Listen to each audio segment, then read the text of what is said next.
वो ज्ञान का वाहक है, वो संदेश वाहक है। पुराणों में कहा गया है ये तोता दरअसल एक ऋषि था। पिछले जन्म में वो एक महान विद्वान था, लेकिन उसे किसी ने श्राप दे दिया और वो तोता बन गया। जब मातंगी प्रकट हुई तो उन्होंने इस तोते को देखा।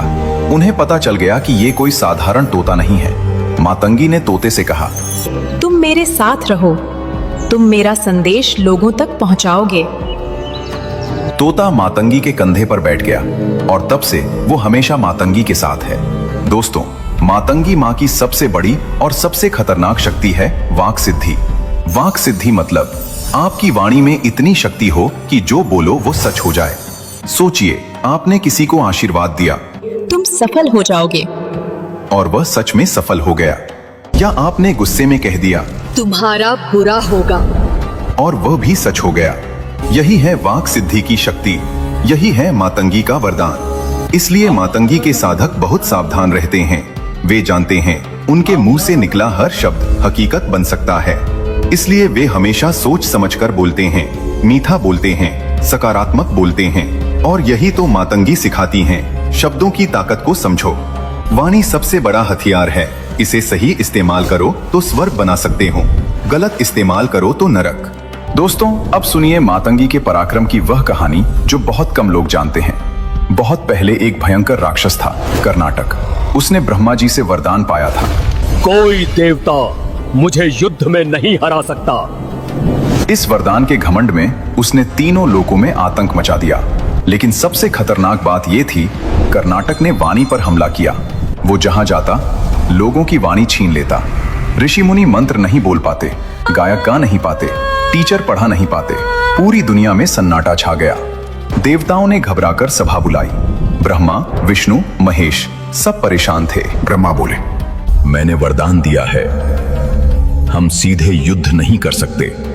विष्णु बोले, लेकिन देवी तो देवता नहीं है। शिव मुस्कुराए, और वाणी की समस्या है तो वाणी की देवी ही सुलझाएंगी।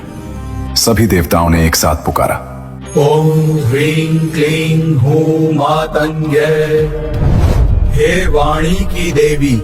आकाश में हरे रंग का तेज फैला, बादल गरजे, बिजली चमकी और प्रकट हुई महाविद्या मातंगी। हरे रंग की देवी, 4 हाथों में वीणा, खड्ग, खोपड़ी और पाश, कंधे पर चमकता तोता, आंखें तेजस्वी। देवताओं ने सब बताया।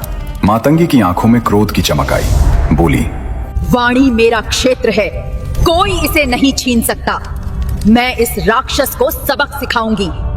मातंगी ने आकाश में गर्जना की, इतनी शक्तिशाली कि पूरा ब्रह्मांड कांप गया। कर्नाटक गुफा से बाहर निकला। विशाल काला शरीर, लाल आंखें, मुंह से आग, हाथ में भारी गदा। वो हंसा, एक स्त्री मुझसे युद्ध करने आई है, पल भर में खत्म कर दूंगा। मातंगी मुस्कुराई, बड़ी बड़ी बातें मत कर, तूने वाणी छीनी है, अब मैं तेरा अहंकार छीनूंगी। कर्नाटक ने गदा फेंकी, लेकिन मातंगी ने पांच घुमाया और गदा वापस कर्नाटक की ओर चली गई। युद्ध शुरू हो गया। कर्नाटक ने माया फैलाई, हजारों राक्षस पैदा हो गए, लेकिन मातंगी ने वीणा बजाई, दिव्य संगीत निकला। राक्षस अपनी जगह पर जम गए। फिर मातंगी ने खड्ग घुमाया, एक एक करके सभी राक्षस कट गए। कर्नाटक ने मुंह से विष की आग फेंकी। मातंगी के तोते ने पंखों से तेज हवा भेजी, सारी आग बुझ गई। अब कर्नाटक ने अपनी सबसे बड़ी शक्ति निकाली। एक काली शक्ति मातंगी की ओर बढ़ी, वाणी छीनने के लिए, लेकिन मातंगी ने तुरंत मंत्र बोला, ओम ह्रीं क्लीं हूं मातंग्यै फट स्वाहा। मंत्र इतना शक्तिशाली था कि काली शक्ति वापस कर्नाटक की ओर मुड़ गई। कर्नाटक अपनी ही शक्ति से घायल हो गया। वो चिल्लाया, मैं नहीं हारूंगा, मैं ब्रह्मा के वरदान से सुरक्षित हूँ। मातंगी समझ गईं कि सीधे मारना मुश्किल है। उन्होंने अपनी वीणा फिर से बजाई, लेकिन इस बार संगीत अलग था, मीठा, कर्णप्रिय, दिल को छू जाने वाला। कर्नाटक का क्रोध कम होने लगा, उसकी आंखें बंद होने लगी, नींद आने लगी। ये मातंगी की माया थी, संगीत से मन को नियंत्रित कर रही थी। कर्नाटक की गदा हाथ से गिर गई, वो घुटनों के बल बैठ गया। मातंगी आगे बढ़ी, बोली, तूने वाणी चुराई, लेकिन वाणी केवल बोलने के लिए नहीं, प्रेम के लिए है, ज्ञान के लिए है, संगीत के लिए है। तू इसे समझ नहीं पाया। पहली बार कर्नाटक को अपनी गलती का एहसास हुआ। मातंगी ने पाश से उसे बांध लिया, फिर खड्ग उठाया। एक ही बार में कर्नाटक का सिर धड़ से अलग हो गया।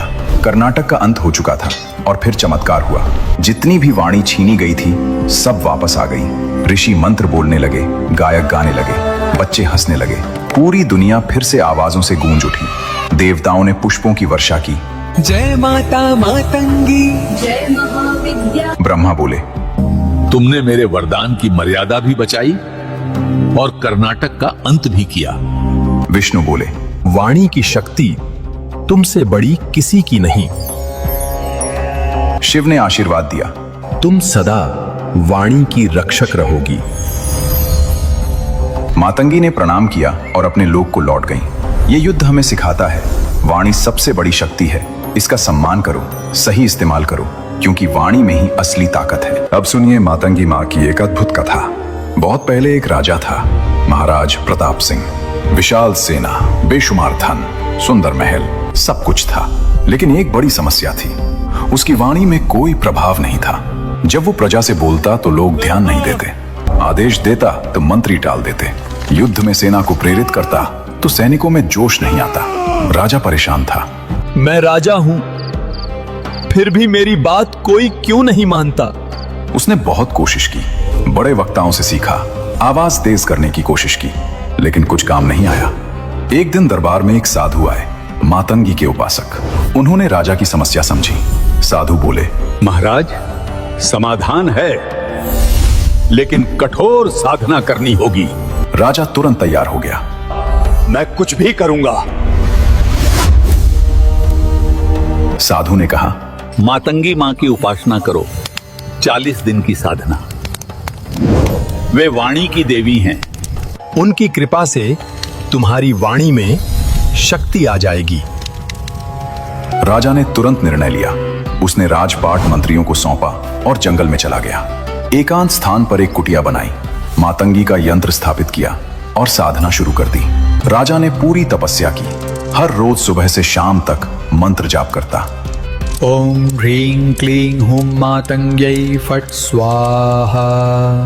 108 बार, 1008 बार, कभी कभी पूरे दिन। जंगल में जंगली जानवर थे, ठंड थी, बारिश थी, खाने की कमी थी, लेकिन राजा नहीं हिला।